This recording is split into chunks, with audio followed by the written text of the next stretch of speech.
السلام عليكم ورحمة الله تعالى وبركاته. بسم الله الرحمن الرحيم. ரியாது சாலிஹீன் பாடம் 78. இந்த ரியாது சாலிஹீன் கிதாபினுடைய 78ஆம் நாள் பாடத்தில் நாம் அமர்ந்திருக்கின்றோம். இந்த பாடத்துல நன்மையான வழிகள் அதிகம் என்ற தலைப்பின் கீழ் அமையக்கூடிய வரக்கூடிய அந்த ஹதீஸுகளை பற்றி நாம் பேசிக் கொண்டிருக்கின்றோம். அல்ஹம்துலில்லாஹ். நம்முடைய ஜாமியா ரகீப் எஜுகேஷனல் ட்ரஸ்டின் மூலமாக பல தீன் சம்பந்தப்பட்ட சேவைகளையும் பல துன்யா சம்பந்தப்பட்ட சேவைகளையும் நாம் செய்து கொண்டிருக்கின்றோம். இந்த சேவைகள் எவ்வித தொய்வின்றி தொடர்ந்து நடைபெறுவதற்காக நீங்கள் துஆ செய்யுங்கள், இன்னும் ஆதரவு தாருங்கள். நன்மைகள் ஒன்று சேருவோம், முந்திக் கொள்வோம். உங்களுடைய நன்கொடைகளை எங்களுக்கு நீங்கள் வழங்க விரும்பினால் எங்களுடைய பேங்க் அக்கவுண்ட் டீட்டெயில்ஸ், வங்கி முகவரிகள் இங்கு கொடுக்கப்பட்டிருக்கின்றது. இன்னும் இது அல்லாமல் இங்கு QR ஸ்கேனும் கொடுக்கப்பட்டிருக்கின்றது. இதன் மூலமாக நீங்கள் ஸ்கேன் செய்தும் உங்களுடைய நன்கொடைகளை நீங்கள் எங்களுக்கு தாராளமாக வழங்கலாம். அல்லாஹு தஆலா இதன் மூலமாக உங்கள் வாழ்நாளை மென்மேலும் பரக்கத்தாக்கி தருவானாக. ஆமீன் ஆமீன் யா ரப்பல் ஆலமீன். இந்த ரியாது சாலிஹீனுடைய 78வது பாடத்துல நாம் ஒரு ஹதீஸை பற்றி நாம் பேச இருக்கின்றோம். அந்த ஒரு ஹதீஸானது நபியின் உபதேசம் என்ற தலைப்பின் கீழ் அமையக்கூடிய ஹதீஸாக இது இருக்கின்றது. அப்போ இந்த ஹதீஸ்ல சொல்லப்படக்கூடிய அந்த செய்தி, அந்த சம்பவம் என்னவென்று கேட்டால், ஸல்லல்லாஹு அலைஹி வஸல்லம் அவங்கள்ட்ட சில மக்கள் கேட்பார்களாம், யா ரசூலல்லாஹ், பணக்காரங்க இந்த உலகத்துல இருக்காங்களா இல்லையா, அந்த பணக்காரர்கள் எல்லாம் நாங்க தொழுகிற மாதிரியே அவங்களும் தொழுகிறாங்க, நாங்க நோன்பு பிடிக்கிற மாதிரியே அவங்களும் நோன்பு பிடிக்கிறாங்க, இன்னும் அவருடைய சொத்துல இருந்து அவர்கள் மிஞ்சியதெல்லாம் கொண்டு அவர்கள் சதக்கா செய்யறாங்க, தர்மம் செய்யறாங்க. அந்த வாய்ப்பு கூட எங்களுக்கு கிடைக்கவில்லை யா ரசூலல்லாஹ். நாங்கள் வசதி படைத்தவர்களாக இல்லை யா ரசூலல்லாஹ். நாங்கள் ஏழ்மையாக இருக்கக்கூடியவர்களா இருக்கிறோம். அவங்களாச்சும் மிஞ்சின ஒரு விஷயத்தை அவங்க சதக்காவாக தர்மமாக கொடுக்கறாங்க. ஆனா எங்களுக்கு அப்படி கொடுப்பதற்கு எதுவுமே இல்லை யா ரசூலல்லாஹ் என்று ஏக்கமாக மக்கள் சொன்ன பொழுது, அதற்கு ஸல்லல்லாஹு அலைஹி வஸல்லம் அவர்கள் ஒரு உபதேசத்தை அந்த மக்களுக்கு சொல்கிறார்கள். அதுதான் இந்த ஹதீஸாக இது இருக்கின்றது. அப்போ அது என்ன உபதேசம் என்று சொன்னால், நீங்கள் செய்யக்கூடிய எல்லா தர்மங்களுக்கும் அல்லாஹ்விடத்தில் உங்களுக்கு நன்மை கிடைக்கக்கூடியதாக இருக்கும். அல்லாஹு தஆலா அந்த நன்மையை நீங்க செய்யக்கூடிய ஒவ்வொரு தர்மத்திற்கும் அல்லாஹு தஆலா உங்களுக்கு ஆக்கி வைப்பான்.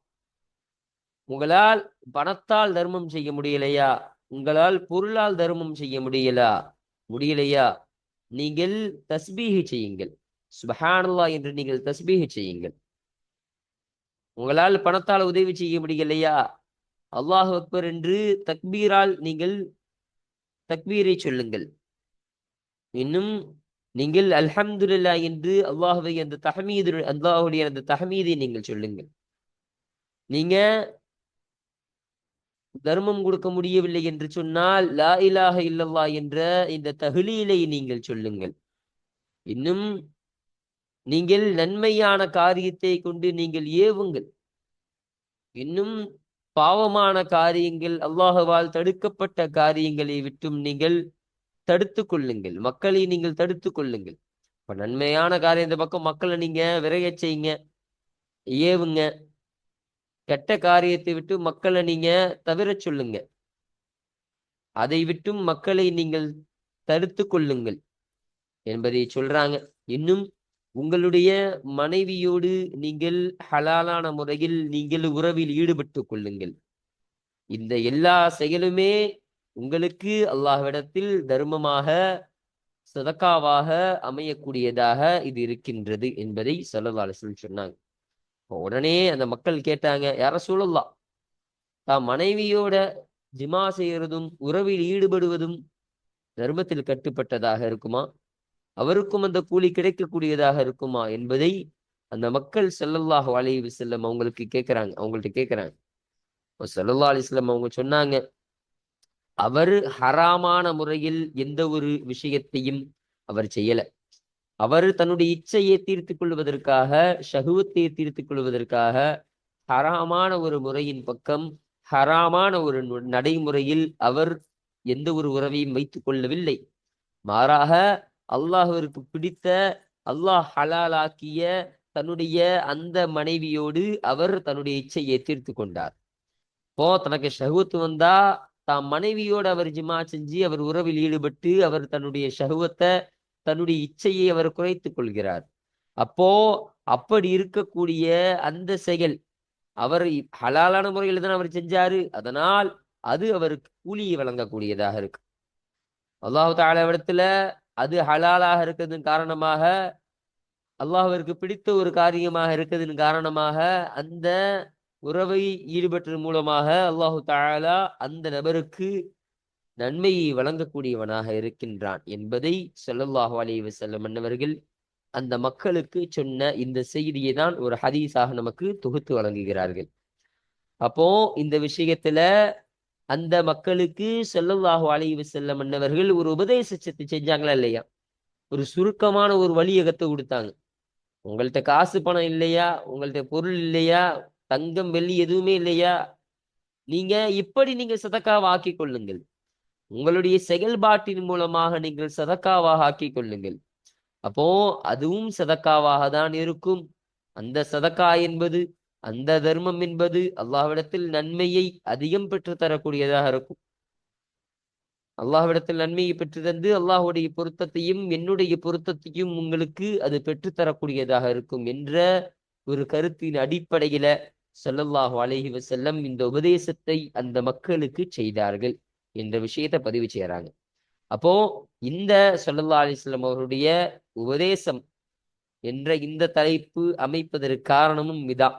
ஸல்லல்லாஹு அலைஹி வஸல்லம் அவர்கள் உபதேசம் செஞ்சாங்களா இல்லையா? அதன் காரணமாக தான் இந்த ஹதீஸை நபியின் உபதேசம் என்ற தலைப்பின் கீழ் நாம் அமைத்திருக்கின்றோம்.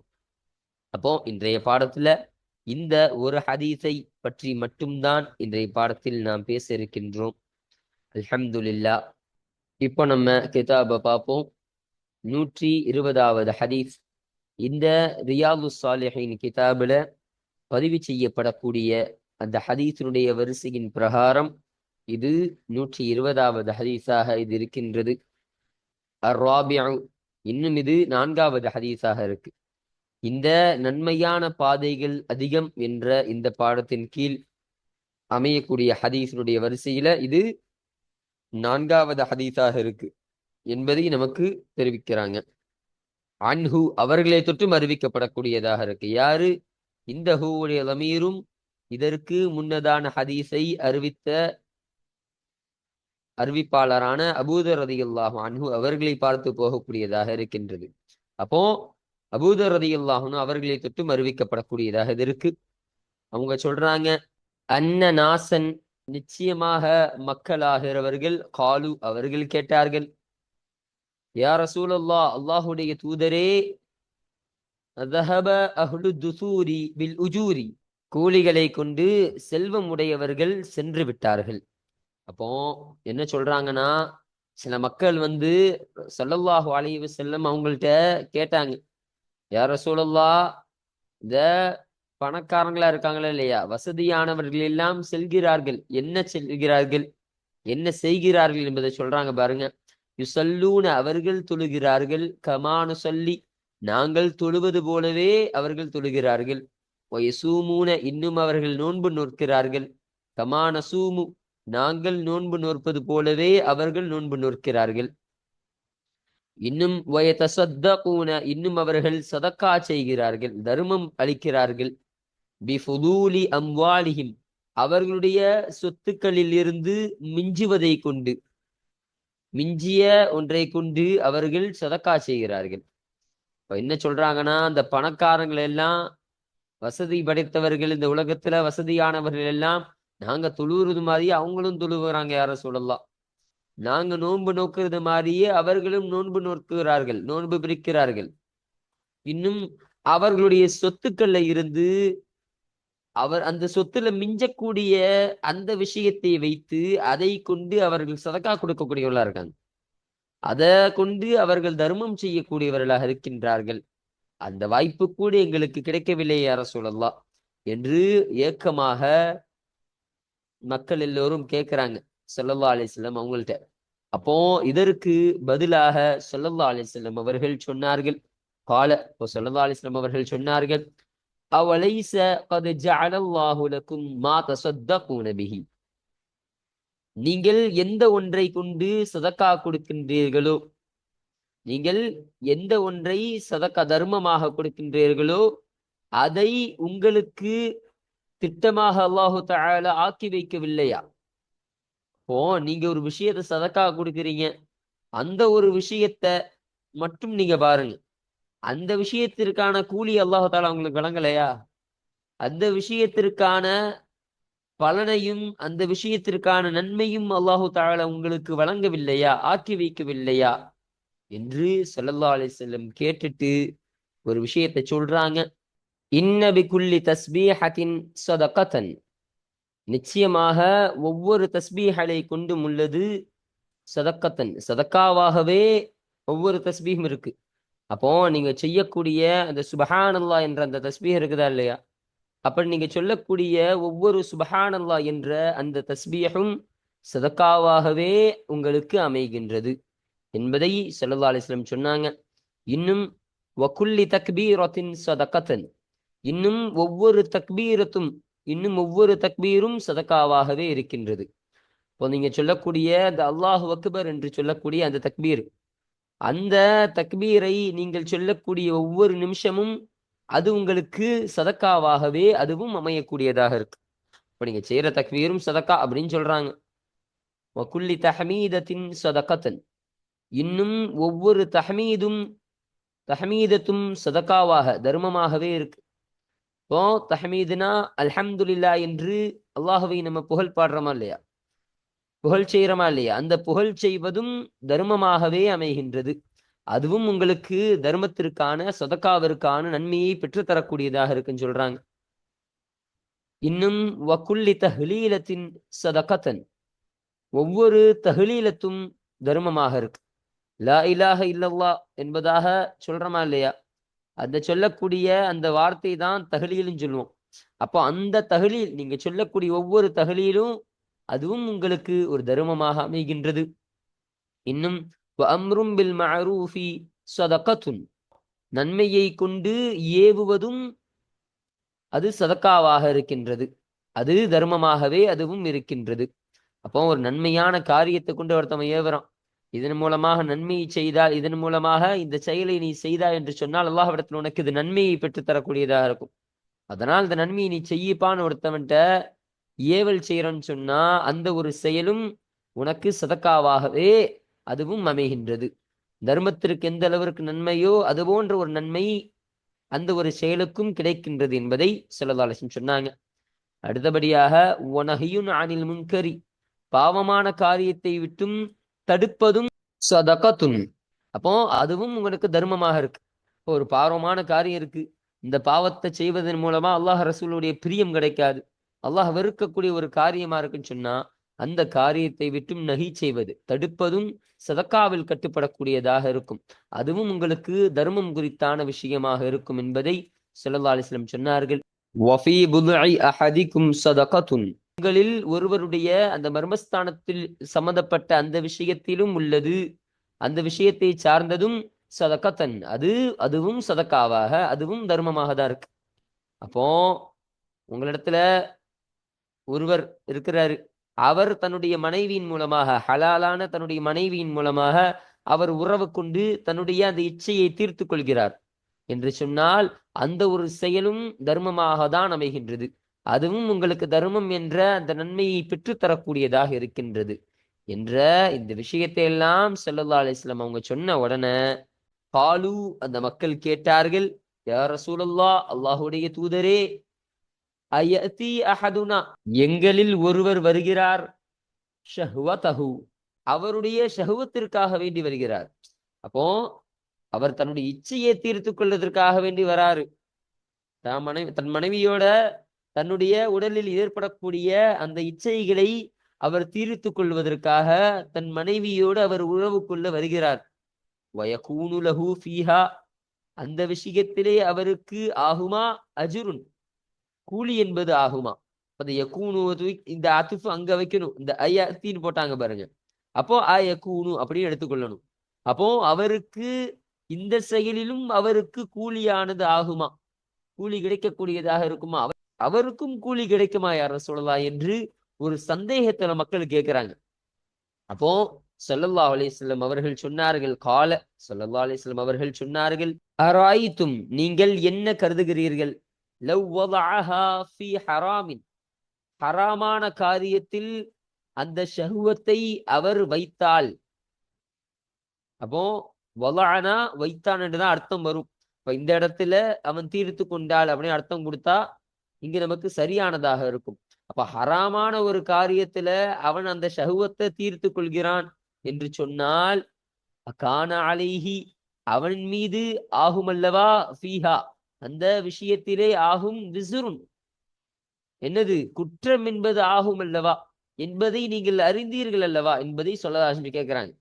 ஓ, ஒரு நபர் இருக்கிறார்கள், அவரு ஹராமான ஒரு பாதையில, தனக்கு ஹராமாக்கப்பட்ட ஒரு செயலுடைய ஒரு ரீதியில தன்னுடைய ஷஹுவத்தை அவர் தீர்த்து கொள்றாரு, தன்னுடைய இச்சையை அவர் தீர்த்து கொள்கிறார்.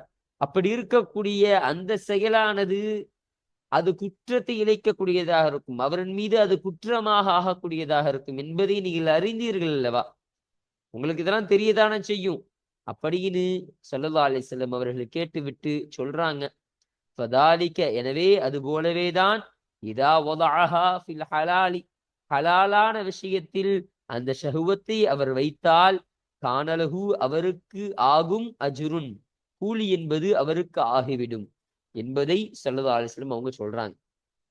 அப்போ ஒரு ஹராமான காரியத்துல அந்த ஷஹுவத்தை வைத்தா, அந்த ஷஹுவத்தை நம்ம தீர்த்து கொண்டாதான் பாவம் வரும், பாவம் சேரக்கூடியதாக இருக்கும்.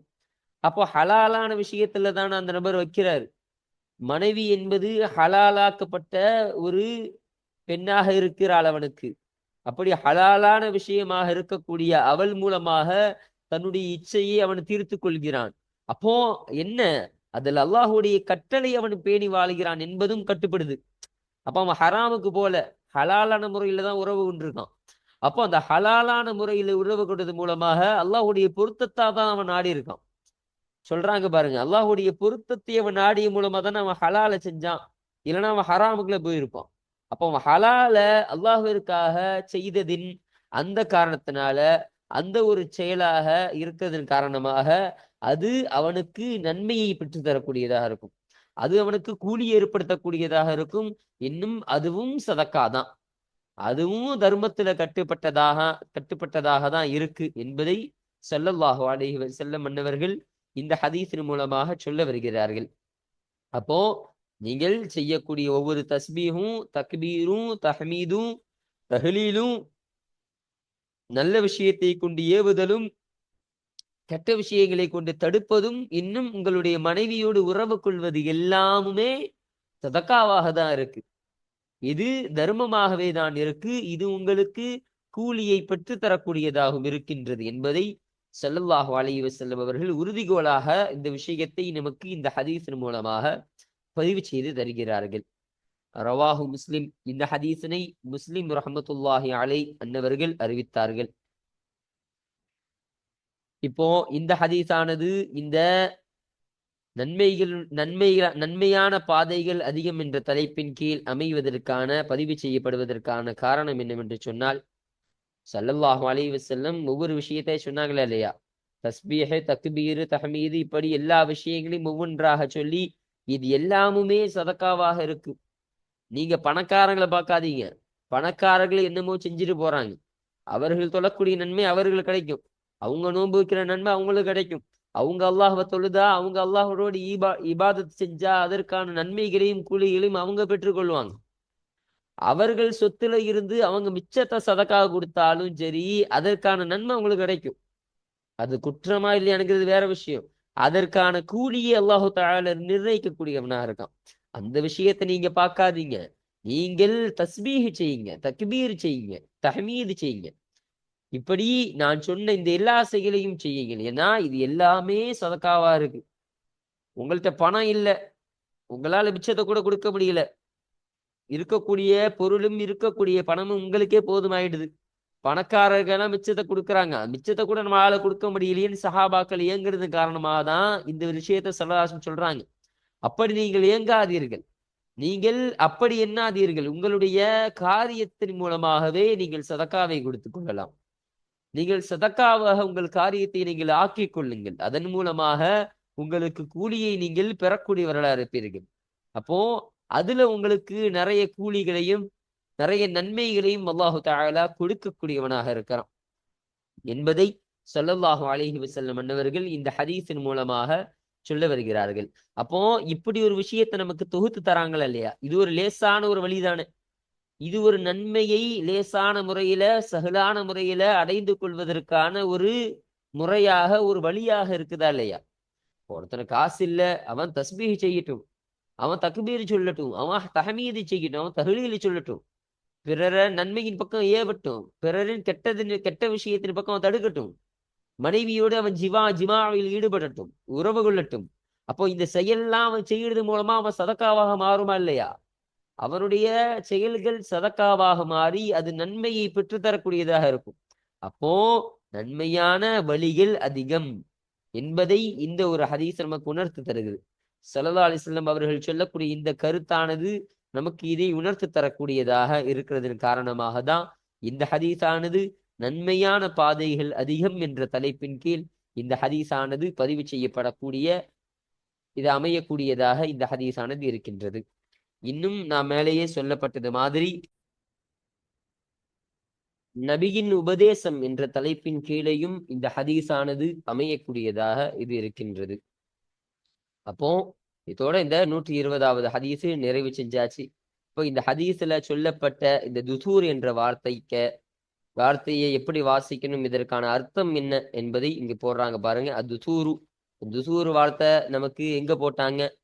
ذهب أهل துசூர்னு போட்டாங்க. இந்த துசூருக்கான வார்த்தையினுடைய அந்த மீனிங், அந்த அர்த்தம் என்னன்னு பார்த்தா இப்ப பாருங்க, பிஸ்ஸாயில் முசல்லசதி, முசல்லசா என்று சொல்லப்படக்கூடிய அந்த சாவை கொண்டுள்ளதாக இது இருக்கின்றது, இதை வாசிக்க வேண்டும் என்பதை இங்க சொல்றாங்க.